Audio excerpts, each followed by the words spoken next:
Hello, my name is Andrew Prasad, and I'll be talking to you about the competitive advantage of Verizon Wireless. Firstly on the agenda, I'll be talking to you about the background of Verizon, then the research behind Verizon's position, then the VRIO framework, maintenance and growth of Verizon's position, Porter's five forces, starting with competition, strategic groups, and then finally the conclusion.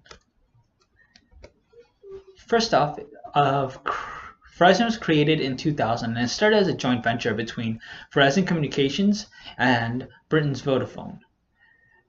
The telecommunications industry has went through many mergers and acquisitions and has created four primary service providers, Verizon being the leading contender. And Verizon has become one of the largest and most consistently most profitable in the wireless service market. And it has nearly 136 million subscribers to prove for that.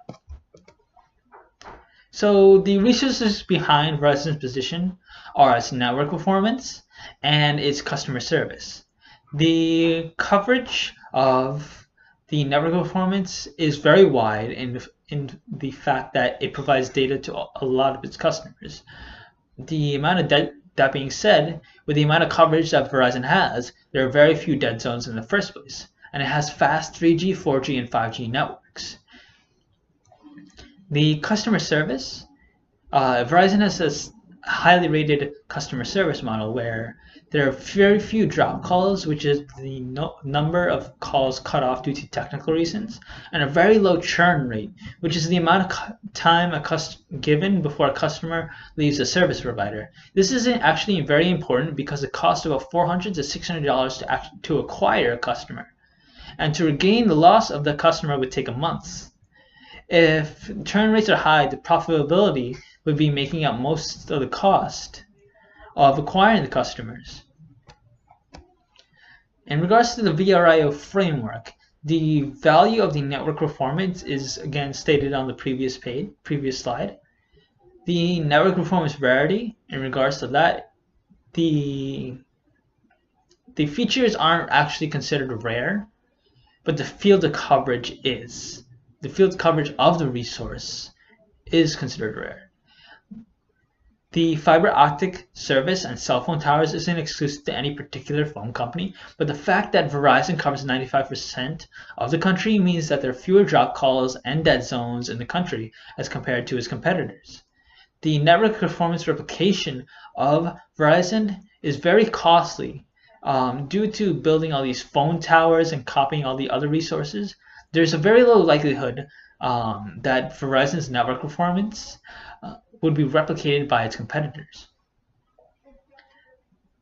The organization of the network performance organization, it's spot out to be itself well organized in the fact that it has set up a new structure to continuously expand. It's called operations-based divisional organizational structure, and it allows businesses to implement new designs to operations using new information acquired for new opportunities.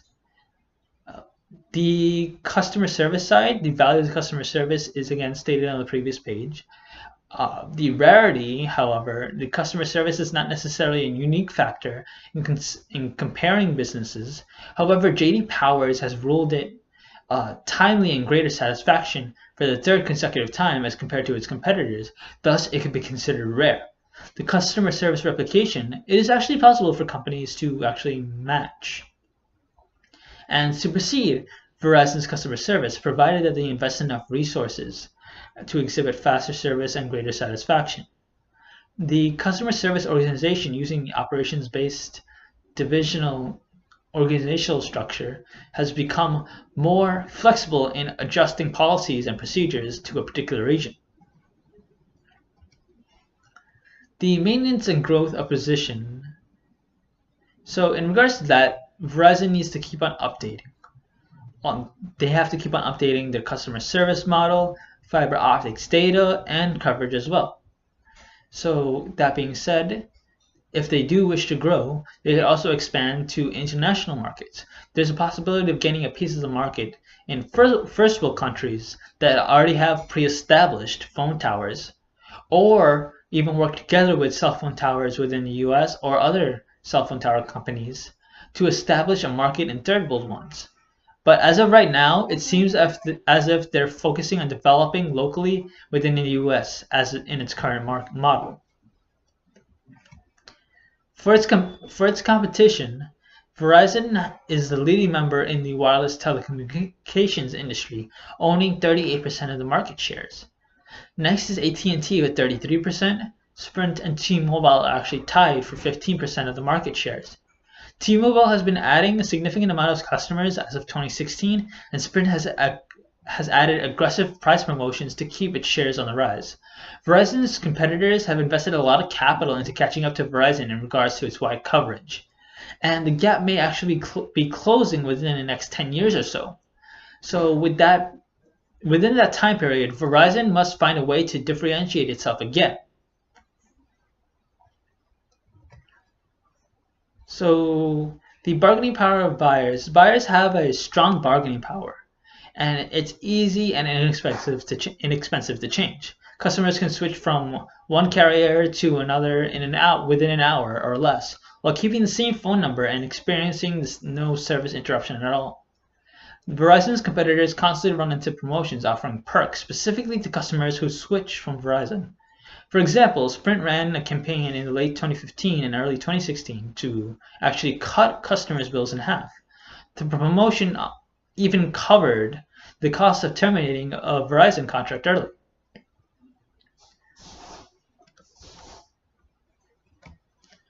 In regards to new entrants, there's very little threat in that regard. The cost of establishing a wireless company and building a network that could compete with a low-budget carrier, even much less an industry giant like Verizon, is substantial.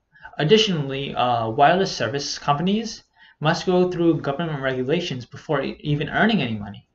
And even if a new player could actually bear the cost and get past the regulations, next comes the process of building a brand name that could compete with Verizon.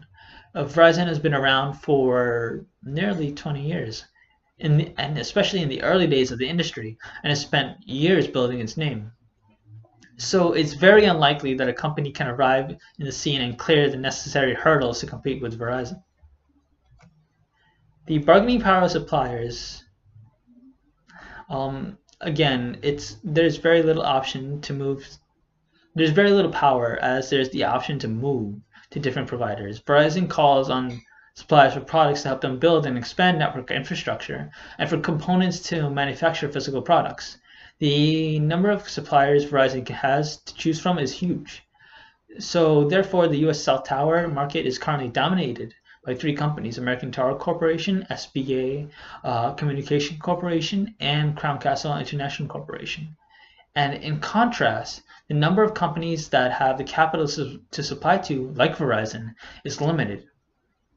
This puts an asymmetrical aspect and gives leverage into Verizon's hands, and therefore Verizon can negotiate from a position of power. And in most cases, it could switch from one supplier to another without much trouble if necessary. And this is the last of the Porter's five forces, which I feel is the most important, and it's the threat of substitutes. The company could argue that AT&T, T-Mobile, or Sprint is not a perfect substitute for Verizon service, as these companies offer less extensive coverage and, according to customer surveys, inferior customer service. However, the gap is narrowing, and Verizon's network and those offered by competitors. Therefore, lower prices may be one way to pull away Verizon customers. So, strategic groups, what are they in the first place? They're basically companies within the same industry that have similar business models or similar combinations and strategies. And the nature of the competition may vary from coverage, quality, quantity of data, customer service, where one may be more proficient in one aspect as compared to another. Verizon and AT&T seem to be focusing on expanding the cell phone towers to further coverage and even working together to build towers to cut cost. And they have actually agreed to lease hundreds of new cell towers from the owner Tillman Infrastructure, a move they hope will give them a leverage in negotiations with major US tower vendors. So in conclusion, Verizon is a primary leader in the telecommunications market. Verizon's network performance and superior customer service allow it to maintain a competitive advantage. It also has the potential to grow into foreign markets where it has the ability to go into developed countries or pioneer into third world countries. And in regards to the competitive industry, buyers have the option to choose from different carriers, change with ease. It may be less coverage, but it's also less costly. Verizon's competition also creates incentives to move their services, which cuts Verizon's shares of the market. So if you all have any questions, please let me know, and thank you very much for listening.